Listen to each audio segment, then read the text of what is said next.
with Scott Helm not in Oslo, but in Norway, in the cabin, what am I doing? In a cabin in Norway. And it was, I think the lowest we saw there was minus 22. Based on my watch at the moment, that's 30 degrees out there. Much more my normal sort of temperature actually, which is good. And I got to be honest, I really, really enjoyed the Scandinavian stuff and the snow and the ice and everything. But I was getting towards the end of our stay, and I was just like, I'm just sick of the layers. I know some of you have to live with this, like day in and day out. But it wasn't just the layers; it was having everything on in the right order. And I think like the final straw for me was I'm snowboarding one day, and I'm just coming up to get on one of the pommers, one of the little drag lifts, and I realise I haven't done my snowboard boots up. So for those of you who snowboard, I've got Burton Boa boots, and you can just like pop the toggles off when you come down the mountain and you're having a coffee or something like that, so it just releases a bit of pressure. And then I've put everything back on, and I've gotten in the lift. I haven't done that, so I've got to take off the glove outers and the glove inners and the power, and it's just this massive ordeal to do anything. It was amazing. We really enjoyed it. I think we had, I want to say 3.5 weeks maybe in Scandinavia, so that was a good amount of time. The snowboarding was okay. I'm just going to say okay because it was still a little bit early in the season there. Hadn't opened a lot of stuff, but good fun. It was good fun with Scott and his family as well. It's just it's something about going to the snow, as we'd say in Australia, with friends as well, which does change the dynamics a lot. I don't have a lot of stuff today, and if I'm honest, there was a little bit of me which was tempted to put this off, but if I put it off beyond today, I'm doing this on Christmas Eve. It is 3:30 in the afternoon in Singapore at the moment on the 24th. I don't really want to do it on Christmas Day, and then the day after that we're flying back to Australia. So I'm doing it now. Not a lot of content. It's mostly, after I do the bits about Singapore and so on, it's mostly going to be about the LastPass incident and about Twitter and some changes in Elon Musk again. So particularly if you don't like that last bit, because there's some people that are just vehemently, adamantly do not, maybe that's not for you. But let me do the bits here first. So Singapore, for those of you who've not been to Singapore, just craning my head around. You probably recognise the building over my right shoulder. This is Marina Bay Sands. And we went up there yesterday to have a bit of a look around. And it is super, super impressive. Particularly this end on the right here. I'll get to the chili crab, George, don't worry about that. This end on the right here is, it looks like a boat from underneath, which is kind of cool. And for the mere sum of like nearly $100 for the family, we could go all the way up and we could walk around the top there, look at the view, and come back down. But this is iconic. This is what you see a lot now for images of Singapore. This wasn't here 27 years ago when I used to live in Singapore. So little known fact, for about 3 years of my life, I lived here in Singapore from 92 to 95 on my last couple of years of school. Now this was back when my father was a pilot. We ended up based here in Singapore, and all the stuff in the background here was my normal for several years. And I've had a few trips back since then, brief. Never been able to bring the kids and the family, so that's cool. This is the first time for that. And I'm sure you all sort of had times where you've gone somewhere that you've been before that used to be really familiar, then you moved away or something, and you come back, and there's all this stuff that is familiar but distant.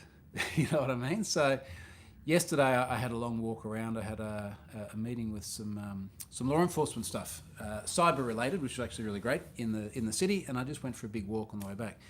And I'm walking past all these places and recognizing like weird things, like bus shelters or something, which just stick out, or smells, particularly getting into the taxis here. They all smell the same. I mean that in a good way too. It's not like durian for those of you who've been here before. So that's been good. The food is amazing. So to George's question before, chili crab, yes, that has happened. I think I tweeted something about that the other day. Chili crab is a very iconic Singaporean dish. So we did go and hit a bit of that in the East Coast Seafood Centre a few days ago, and just like going to the hawker centres here. So that the hawker centres are, I don't want to say street food because that sort of implies something probably a bit dirtier than what a hawker centre actually is. But they are food markets with usually like plastic chairs and plastic tables all mounted into the ground, and then lots of stalls that are probably only a few metres wide, and then this one will be doing the duck rice, and this one will do the chicken rice, and that one will do, there's one yesterday which was like a pig on trail soup. It wasn't very popular, I noticed, I don't know why. But the one next to it, where we got the duck and the char siu, the pork from, was just beautiful. So the hawker centres have been great, and it sort of really hit home just how well you can eat for so little here. So we went and got like 4 plates of rice and duck and chicken and everything for the family, and it was $16, 16 Singapore dollars. We now have to add about 11% to get to Aussie dollars. I guess to get to US dollars, it's, what's that, it's going to go the other way, isn't it? Probably just over $10 US. So you can eat really, really well and really, really cheaply. The chili crab was not that. Because of the fact that it was crab, that ended up being a very expensive meal. But it was epic. It was really nice. And it always just seems to be this dichotomy where there is a way of living here which can be really, really cost effective, and then there's a way which can be really, really expensive, and there's a very small difference between the two of them. Yesterday, we've been getting a lot of taxis around. We have been on the MRT for a while as well, the Mass Rapid Transport. They're ridiculously clean and efficient public transport network. But we get a lot of taxis as well, and it's never been more than about $10 to get a taxi. And yesterday, after we came down from that building, actually, waiting to get a taxi, and it was like a minivan taxi, and the guy's like, "Hey, this is like a more expensive taxi. Are you sure?" So it's been $10 before. How bad can it be? Anyway, $50 later, for like a 10-minute ride. So this is sort of the paradox, and a lot of places in the world are like that, but it's perhaps a little bit more overt, I find, in Asia. And Singapore, someone referred to it the other day. Who was it? I had a meeting with some folks at Microsoft, and I think the word they used was, it's like a polished Asia, like a refined clinical Asia. So compared to going to Thailand or the Philippines or somewhere like that, this is very clean and immaculate and pristine.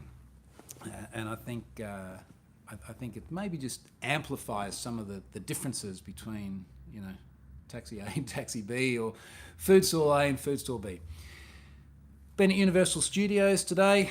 Still got the fast track wristband, which even then I had to wait a very long time to get onto rides, which is why we're back here at the hotel at only 3:30, because I don't have to wait down there at the pool either to get in the water or to have drinks served. Don't have to wait very long. So Universal Studios was super, super cool. That wasn't here when I lived here, so that is a very new thing, as is Marina Bay Sands. That wasn't there before either when I lived here. But Universal Studios was pretty neat, but maybe being Christmas Eve as well, it's just masses and masses of crowds, which is just not run for crowds. We did work out what we're going to do tomorrow, though, for Christmas Day. We really hadn't planned anything until we went over to Sentosa, the island where Universal Studios is. Sentosa has been there for a long time as an island. It was starting to get popular when I lived there. It had some sort of beach areas. The cable car has been going there for, I think I read today, since the 80s sometime. Read about it today because I was telling the kids the story of when the boat hit the cable car and several cable cars fell off and people died, which is not a happy thing, but noteworthy history lesson. So Sentosa's become a much, much, much bigger place. We're walking down there past beach clubs, which are there now that weren't there before. And we went, shit, that looks good. That would be a good Christmas Day thing. So tomorrow we have rented out a cabana on a beach club, and that will be our Christmas Day. Laying there by the beach, kids being able to play in the water. We need to spend quite a bit in purchases apparently to justify it for them, so we'll be finding lots of champagne or something suitable for Christmas Day. As I said, we're heading out on the 26th, so we'll be heading off to the airport in just over 48 hours from now, back to Australia, where it's also going to be sunny. Incidentally, another fun fact, differences here. So the UV rating, I always have the UV rating up on my watch, because that's normally something we have to worry about in Australia. The UV rating at the moment is 5. Now in Australia, certainly where we are on the Gold Coast, on a sunny summer's day, it would be a 10 or 11 every single time. But you can probably see there's a bit of cloud behind me, a bit of haze. There's always a bit of pollution in Singapore as well.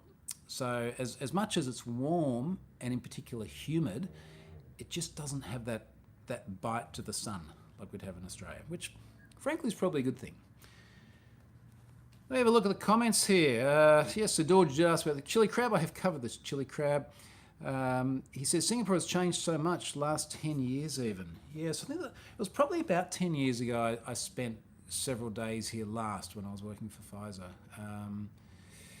One of the things that hasn't changed, which surprised me, compared to, say, Stockholm in particular, you cannot use cash there. Like, everywhere is cashless. You can only have credit cards, so you can use the one on your watch or the ones on your card or whatever it may be. But here, there is still a very large amount of cash changing hands. The hawker centres, everything I saw was in cash. I didn't even try to use credit cards. Credit cards at Universal Studios, taxis, hotels, bars, things like that, no problems. But cash is obviously still a massive part of the society here, which on the one hand I find a little bit strange because it is such a progressive, technologically advanced city. And then on the other hand, I find it a little bit strange because it's like 2022. Well, actually, no, where was I going with that? No, I find it strange because of that. But I'm a little bit more understandable, particularly when you see a lot of the hawker centres they're run by sole proprietors, but then, there's a lot of places in Stockholm are too, and they take card. Maybe it's because a lot of them are run by older generations, less willing to change. I don't know. I'm sure it's just a matter of time. Yours. Apologies for the butchering the name there. Chilling out the weekly update while getting into the Christmas spirit in snowy Norway. Happy holidays, everyone. Charlotte was looking at the weather today, and as this gentleman whose name I just butchered understands, but many other people probably do not, the 24th in Norway is like the day. That's the big Christmas thing. And then the 25th, not so much. So Charlotte was showing me my external light just ran out of battery. So apologies if I'm now darker with this really, really light background, but audio still works fine. She was showing me some weather reports. Apparently there's a lot of snow across Norway now, and she was looking at it a little bit longingly, and I'm like, I'm so over snow after the last few weeks. And they're at Universal Studios, they're trying to do the Christmas thing, and they have all these bubbles meant to look like snow falling down. And there's so many little Singaporean kids are running out because you don't see snow here, not for the last 10,000 years or something. And I was just needling her. I was like, hey, look, there's snow out there. So, shut up, it's not real snow. George says, a few hawker centres now even have hatted restaurants. Oh, yes, apparently so. I saw, this is like a Michelin star hat kind of thing. And we're talking about like a little hole in the wall. So to have a Michelin star hat for that is kind of impressive. Fritz says, Hockey and Me on North Beach Road.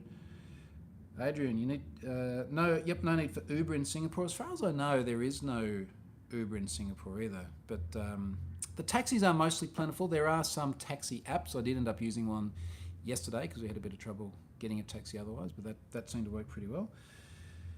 Adrian says, it's a fine city, quoted fine city. Now, this has been a saying for a long time because there are so many fines for so many things in Singapore. Now, when I was living here, it was fines for things like chewing gum, for spitting, that kind of stuff. There's a lot of signs up now about fines for smoking. Now, it's interesting. In my anecdotal experience, Asia and Europe have been a lot slower on the smoking cessation route than Australia in particular. We've pretty much led the world on that, but also places like the US. So there used to be a lot more smoking here than there is now. And there are areas now where there are signs saying, not only is there no smoking here, but there is a fine, and we have CCTV cameras, and we will be monitoring you, and we will use it to track you down if you smoke in this area. I think you get a fine from memory for taking a durian on an MRT. I believe that's still there. Fritz says I actually have a t-shirt with that one. Joel, it's currently overcast now on the Gold Coast. Okay, well, I did look at the forecast and it was like 27 or something each day when we got home. I was a bit disappointed. Fritz says, always found it fascinating to see the difference between Singapore and Malaysia, realising it is not that insanely long ago they were part of the same country, but like both of them. So for those not aware of the geography, Singapore is down the bottom of the Malay Peninsula. It's almost on the equator. It's just north of the equator. It's a little bit diamond shaped. It's about 40 kilometres wide and 20 kilometres high. And after Vatican City, it is the world's most densely populated country. whether or not you count Vatican City or not is another issue. So it's a huge number of people crammed into a very small area in a very culturally diverse location. So you're off the bottom of the Malay Peninsula, so you've got a lot of Malays, you've got a lot of Chinese, you've got a lot of Indian, a lot of Indonesians. Literally some of the islands that I can see just there are Indonesia. Got a lot of Filipinos as well, a lot of migrant workers from the Philippines, particularly performing roles such as maids, housekeepers, nannies and things like this. So it's a real nexus of cultures, which is kind of one of the things I wanted the kids to see, because you walk around the street and you can see that people are dressed very differently, or have very different traditions, or they're eating different foods, or speaking different ways. This is the first time the kids have been to Asia, and our daughter said to us the other day, walking around, she's like, "There's a lot of Chinese people here." It's like, yeah, like, welcome to Asia. People look different to you. They do different things. This is what makes it interesting. So we will be going and having more street food tonight, which is going to be an absolute down near Lau Pa Sat. For those familiar with here, there is Satay Street. So we went to Lau Pa Sat, which is a hawker centre area for food the other night, walked out around the corner, and out on the street is just all these stalls cooking satay. Just smelled absolutely amazing. You know, this is like beef and pork and prawns and things on open cold fire. So that'll be tonight.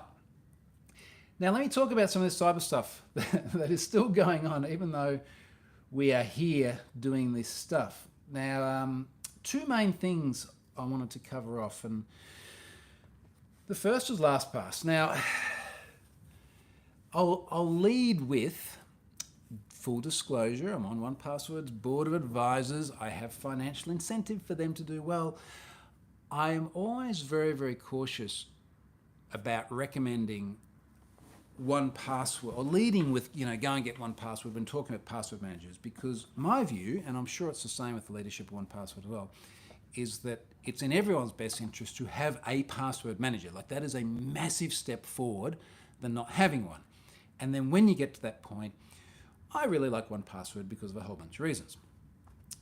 Now, as part of that, trying to be a little bit independent about the whole thing, even as LastPass has had various incidents over the years, I have avoided throwing them under the bus or being vitriolic about it. And I'm not going to do that now either, because I don't think it warrants that. But there are some things about this that are quite concerning. Now, they had an incident that they disclosed in, something around the August timeframe. They had a subsequent incident that they disclosed very recently, and there's an update as of 2 days ago. And I'm just going to sort of cover the key bits here. And they sort of say, look, we recently notified you about an unauthorized party gaining access to a third-party cloud-based storage service, which LastPass uses to archive backups of our production data. In keeping with our commitment to transparency, we want to provide you with an update regarding our ongoing investigation. Now, also, just as disclosure, how long ago did I write this? I have not always been a fan of LastPass. And I'm just going to find the article. LastPass, some years ago, because I wrote about it. Where did I write about it? It's in here somewhere. There we go. The blog post. This is October 2015, just after Ashley Madison. Log Me In now owns LastPass. Here's how to migrate to 1Password. I have been particularly not fond of Log Me In because of the extent to which their remote desktop software had been used by scammers running call center scams, and the deficiency of Log Me In's response when I tried to push them on doing better. They then bought 1Password, and I was like, okay, here's how to move off that platform onto 1Password, because, did I say they bought 1Password? They bought LastPass, sorry. Here's how to move off LastPass onto 1Password. So I have been vocal in my dislike of 1Password. Geez, get it right, Troy. Not a single Singapore sling yet. I have been vocal in my dislike of LastPass due to the association with Log Me In. Now, whether or not that has contributed to some of the issues we've seen here, I don't know. Let me get to the bit here in an otherwise quite long disclosure message that is sort of the real important bit. I'm just going to try and find on this page. Now, where is it? There's something to do with the vault. Here we go. The threat actor was also able to copy a backup of customer vault data from the encrypted storage container, which is stored in a proprietary binary format that contains both unencrypted data, such as website URLs, as well as fully encrypted sensitive fields such as website usernames and passwords, secure notes, and form field data. And then they bold this bit, so I'm going to read that because it's their emphasis, it's obviously important. These encrypted fields remain secured with 256-bit AES encryption and can only be decrypted with the unique encryption key derived from each user's master password using our zero-knowledge architecture. As a reminder, the master password is never known to LastPass and is not stored or maintained by LastPass.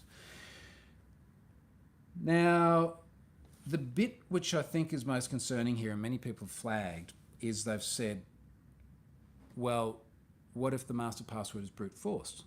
And what if it's not brute force now, but then it is in the future? Like, do you have to assume that your vault is now in someone else's hands? And I don't think that that has really been made clear enough in their disclosure here. And I really understand the concern that everyone's raising here, because that would be my concern too. Like, that's your worst case scenario. Someone has your vault and they're able to decrypt it. Now, I'm not clear on whether that's feasible or not. I think LastPass needs to be clear on that. I'll just scroll down. I don't think there's another update. But now there are a lot of people on the Twitters and many other places being very concerned about that and jumping ship off LastPass. I gave it more time and thought about which name I was going to say just then. Jumping ship off LastPass.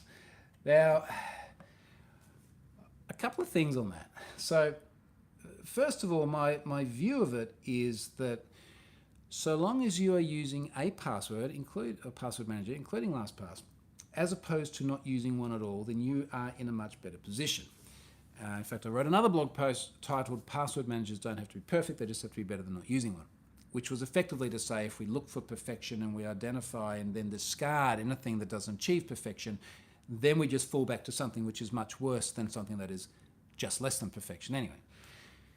So I wouldn't want that to happen. There are obviously a lot of people jumping past password managers or jumping to other password managers, including 1Password, and I've seen lots of messages and tweets and things to that effect.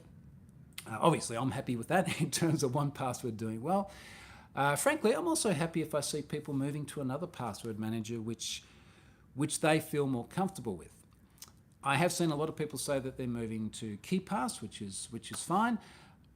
I am less comfortable with the reasons people are giving, and there's two main things that come up, and I'll tell you why I'm less comfortable with them. One is because it's free. Now, I don't feel that for most people, certainly in our industry, with access to about a coffee's worth of money each month, I don't feel that free over, in the case of 1Password, where it's $4.99 US a month for a family account, and you can have up to 5 people in the account, I don't feel that then getting down to something that works out at like $1 something each as opposed to free, it just doesn't feel like a good argument. So if there was a reason that was purely financial, and maybe there are other reasons as well, if there was a reason that was purely financial, I don't think for the sake of $1 something a person, that is a good argument. That's just me. The other one I keep hearing is it's open source. Because it's open source, you should use it. Now, this is no longer a KeePass, 1Password, LastPass, password manager thing. Philosophically, I love open source. A bunch of have been pwned as open source. I contribute to open source. I use open source. It's great.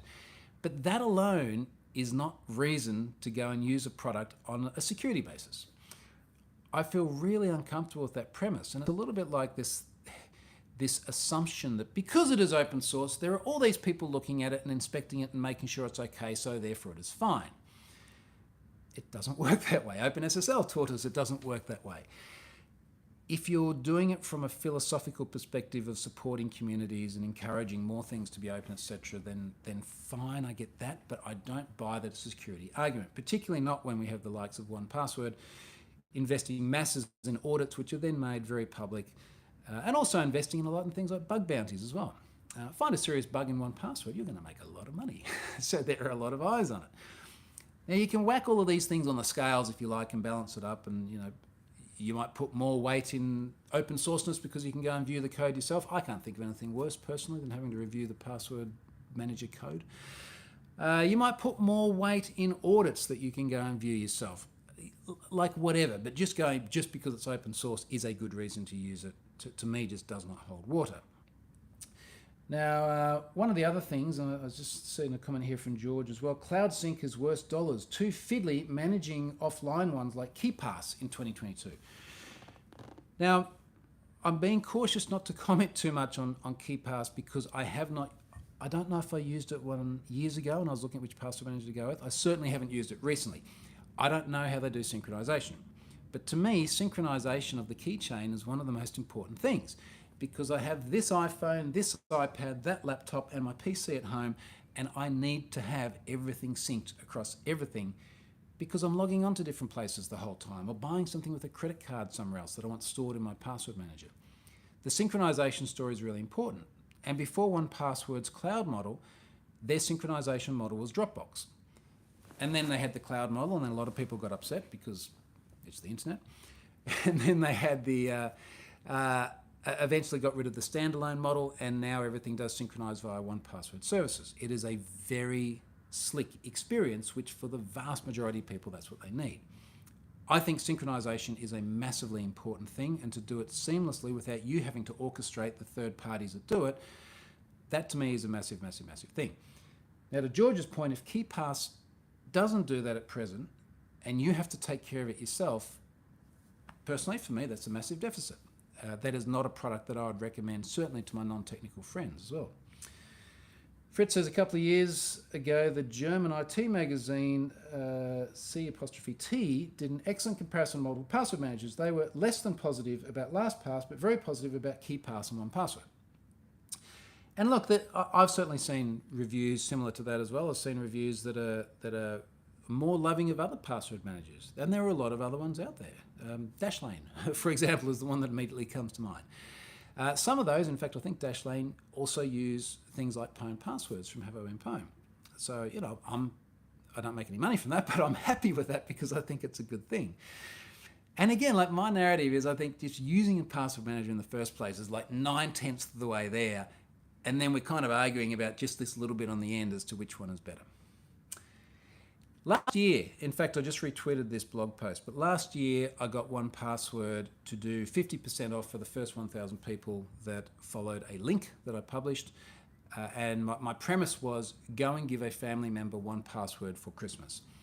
Now, apparently, as of a few hours ago, that link still works. I don't know if it does now because I retweeted it, and I don't know if they just had 1,000. We burned like 980 last year and 20 more today. Whether that still works or not, if you're going to your family for Christmas, and I know you don't also necessarily want to be the IT person, but if you're going there for Christmas, get your family set up with a password manager. My favorite is 1Password. Okay, next thing, and then I've got to go down to the pool and drink Singapore Slings. Whilst we're talking about people losing their minds on the internet, yesterday Elon tweeted, he said, Twitter is rolling out view count, so you can see how many times a tweet has been seen. This is normal for video. Shows how much more alive Twitter is than it may seem, as over 90% of Twitter users read but don't tweet, reply, or like, as those are public actions. And I guess the point he's making is that, at least from public view, a lot of the activity that's happening is hidden. Now, inevitably, his agenda is he wants to surface more to the Lamborghini. God, that sounds good. Anyway, we'll talk about that another day. I'm going to come back to the Lamborghini topic. Elon's point is he wants greater visibility of the extent the platform is being used because, of course, that's good for advertisers. I quote tweeted that and I said, really liking this, much better transparency about the reach of tweets. And holy shit, did people lose their minds at my pleasure of this feature? Now, let me explain exactly what I mean by that. First of all, you have always been able to see the performance of your own tweets. You can go into an individual tweet, go to analytics, or you can go to analytics.twitter.com and you can see the top tweets and everything. So you've been able to get that for your own tweets. Two issues with that is, number one, you have to drill down into the tweet and you can't just scroll past a bunch of them and go, 1,000 views, 100,000 views, whatever. And the second issue is you couldn't see it for other people's tweets. Now, the reason why I like this, and I find it useful, your mileage may vary, is that I like to have a sense of how much exposure something has got, not just my own tweets, but other people's as well. And the immediate examples that came to mind for me is, you wouldn't believe this, but sometimes on Twitter people like to argue. And I find at times people get obnoxious or derogatory to the point where I mute them and I move on with my life and they never bother me again. I would really like to know how much exposure some of these derogatory messages get so that I can make a bit more of an informed decision about whether I engage or not. Because one of the things that happens when you engage is if someone goes through and they just read my tweets that are replies, they will see that other person highlighted. And I'd love to be able to look at it and go, you know what, it's been a couple of hours, 10 people have seen this, screw them. Like, it doesn't matter. I can move on with my life. Conversely, if I see 1,000 people have seen this thing, then I feel that there's a level of awareness that maybe justifies some engagement. I would like to see the view count more openly surfaced on my own tweets so that I've got a better sense of what actually resonates with people. You know, what is actually getting traction. I don't see a downside to this. Someone said, I forget the words they used, but something along the lines of, it stresses them to see one more piece of data there. And I sort of replied and said, well, he just took away the user agent, which really was a useless piece of data, and that was a really long string, and he's replaced it with a really short string. So you're actually stressed less than what you were before by that rationale. I think what I found more than anything though, and Scott and I touched on this a bit last week in the video then, is it really, really feels like there is a large corpus of people out there, particularly in InfoSec, who will take any opportunity to deride anything that Elon does. Now, some stuff deserves to be derided, and someone asked me today, look, is there anything you think he's done which you think was bad? And it's like, yeah, that stupid thing about not linking through to other social media platforms.